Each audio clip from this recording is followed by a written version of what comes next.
अभी देखिए आज ही की रिपोर्ट ये भी है कि जो खुद सुप्रीम कोर्ट की एम्पावर्ड कमेटी रही, वो भी गलत है।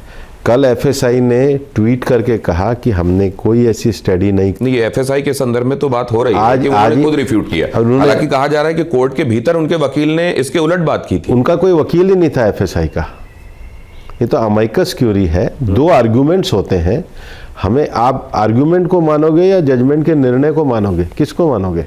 निर्णय को। तो निर्णय ये है, आर्ग्यूमेंट तो होंगे ही, लेकिन एफएसआई का कोई लॉयर नहीं था वहां पे। अमेकस क्यूरी भी इन दिनों बड़े चर्चा में है कि उनकी बात को भी नहीं माना गया। भाई तो कोर्ट का निर्णय आप और मैं कैसे करेंगे? आप और मैं कोर्ट का निर्णय नहीं है ना, जो कोर्ट का फाइनल निर्णय सरकार को उसको मानो। तो ये पूरी कहानी सर देखी ऐसे जा रही है, जो परसेप्शन बन रहा है वो ये बन रहा है कि राजस्थान की सरकार, भजनलाल सरकार, उन्होंने ये कहा कि मौजूदा जो स्थितियां हैं उनमें माइनिंग को लेकर चीज़ें स्पष्ट नहीं हैं और इसके चलते जो रोक लग रही है उससे खनन का काम बहुत प्रभावित हो रहा है। उसको लेकर ये सुप्रीम कोर्ट में जाने वाली बात हुई और वहाँ से एक कमेटी का गठन किया गया जिसमें सेंट्रल गवर्नमेंट भी जाहिर है हेल्म में रही और उस पूरी कमेटी ने अपनी तरफ से जो रिकमेंडेशन दिया उसको सुप्रीम कोर्ट ने ओके कर दिया। ये आपकी रिकमेंडेशन ही गलत है। पिटीशन भी भजनलाल जी के आने से पहले है, बल्कि एमसी मेहता की भी पिटीशन है, गोदावरी की पिटीशन है, कंटिन्यू है।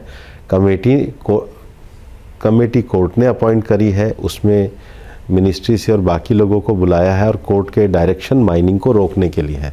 तो ये तो माइनिंग को रोकने की बात हो गई, हर डिस्ट्रिक्ट का प्लान बनाने की बात हो गई, साइंटिफिक मैनेजमेंट की बात हुई है, रेस्टोरेशन की बात हुई है, आईसीएफआर की स्टडी की बात हुई है। और जहाँ तक सरकार की बात है, जजमेंट का आप पैराग्राफ पढ़िए, उसमें उन्होंने सरकार के ग्रीन अरावली इनिशिएटिव को अच्छा बताया है, कमेटी के कार्यों की सराहना करी है। उसके साथ ही जो आईसीएफआर है, उन्होंने सारंडा जो झारखंड में जो प्लान बनाया है, उन्होंने कहा उसी के तर्ज पे साइंटिफिक होना चाहिए। तो साइंटिफिक मैनेजमेंट प्लान बनाना, आईसीएफआर की अनुमति लेना, सस्टेनेबिलिटी को ध्यान में रखना, उसके बाद रेस्टोरेशन को ध्यान में रखना, एक्स्ट्रा ऑर्डनरी सर्कमस्टांसेस में परमिशन करना, ये कोर्ट का निर्णय है।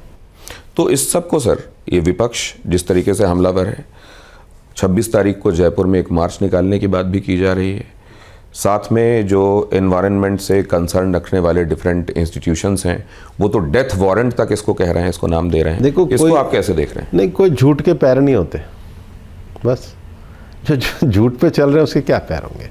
अच्छा, ये तो टेक्निकलिटी हो गई सर, लेकिन अभी जैसे हमारे कॉरेस्पॉन्डेंट भी अभी उस पूरे इलाके को ट्रैक कर रहे हैं अरावली से जुड़े हुए, और आप तो खुद 37-38 डिस्ट्रिक्ट्स में सब जगह गए हैं।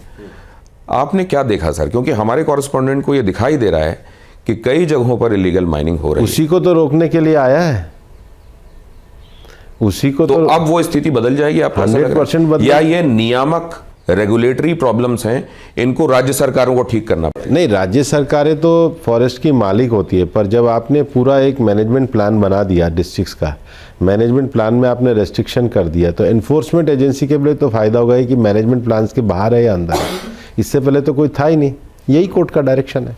अभी मैं ये भी देख रहा था सर कि ये सिर्फ यहाँ की प्रॉब्लम नहीं, अरावली तो है ही जिसको लेकर बातें हो रही हैं, पश्चिमी घाट हों, वो उड़ीसा के पास की पहाड़ियाँ हों, ये सारी की सारी।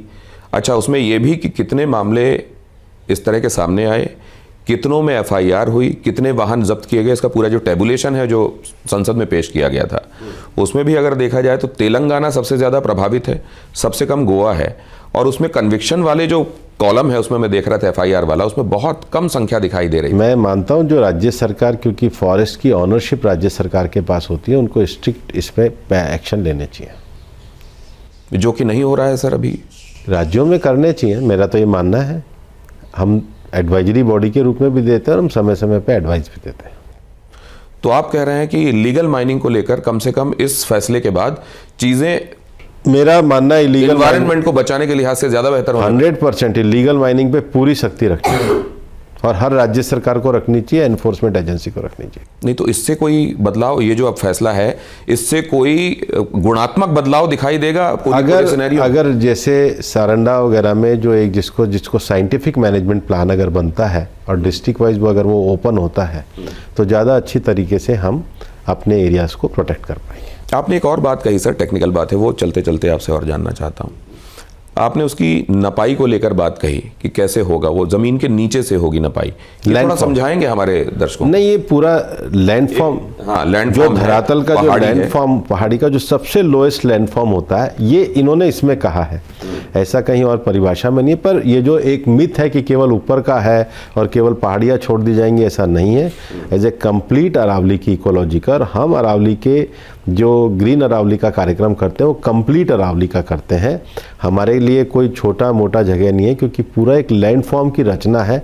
लैंडफॉर्म में एक पर्टिकुलर आकृति के लिए सुप्रीम कोर्ट ने अपने निर्णय की समीक्षा के लिए किया है। हमारे लिए पूरा अरावली एक अपने आप में रेस्टोरेशन का विषय है, और हमारा जो ग्रीन अरावली प्रोजेक्ट है उसमें लैंड से लेके पहाड़ियाँ तक सबके रेस्टोरेशन के लिए हम लोग काम करते हैं। क्या दर्शकों को अश्योर करेंगे, क्या आप उनको ये बताएंगे कि? मेरा बहुत स्पष्ट कहना है, अरावली के प्रोटेक्शन के पूरे नियमों का पालन किया जाएगा। हम ग्रीन अरावली के लिए, प्रोजेक्ट के लिए पूरी तरीके से प्रतिबद्ध हैं। किसी भी एनवायरनमेंट क्लियरेंस में किसी भी, कहते हैं ना, कोई कहता है रियल एस्टेट को, कोई कहता है इसको, किसी का कोई इसमें किसी प्रकार का कोई हस्तक्षेप नहीं है। ये पूरी की तरीके से अरावली के संरक्षण के लिए है। जो एनवायरनमेंट क्लियरेंस रूल्स हैं, जो फॉरेस्ट क्लियरेंस रूल्स हैं, जो वाइल्ड लाइफ के रूल्स हैं, वो सब स्ट्रिक्टली हम लोग पूरी तरीके से मॉनिटर कर रहे हैं। और मैं सबसे आह्वान करता हूँ कि ग्रीन अरावली मूवमेंट में सब लोग साथ जुड़े, और अरावली का जो रेस्टोरेशन का काम है उसमें भी सब लोग जुड़े। जो मिथ फैलाया जा रहा है, झूठ फैलाया जा रहा है, उसको सब लोग पहचानें। तो ये झूठ है जो फैलाया जा रहा है, और समग्रता में आदेश के अध्ययन की ज़रूरत है। मैं भी जब उनको डेफिनेशन के संदर्भ में बता रहा था तो उन्होंने कहा डेफिनेशन नहीं, किस तरफ रुख है कोर्ट का, ये समझने की चेष्टा की जाए। और साथ में ये भी कि जो लोग इसको लेकर अभी बातें कर रहे हैं और डेथ वारंट तक बता रहे हैं, ये झूठ है जो फैलाया जा रहा है, लेकिन झूठ के पैर नहीं होते। जहाँ तक प्रदूषण है, प्रदूषण को लेकर अब होलिस्टिक अप्रोच के साथ काम हो रहा है, लेकिन इसको लेकर शॉर्ट टर्म और लॉन्ग टर्म दोनों तरीके की रणनीतियों को दिमाग में रखना पड़ेगा। और रिजल्ट्स ओवरनाइट नहीं आएंगे, लेकिन धीरे धीरे इसमें लोगों को परिवर्तन महसूस होना शुरू हो जाएगा। बातों से ये भाव हमको मिलता है। बहुत धन्यवाद, आपने महत्वपूर्ण वक्त हमारे साथ साझा किया। Thank you so much.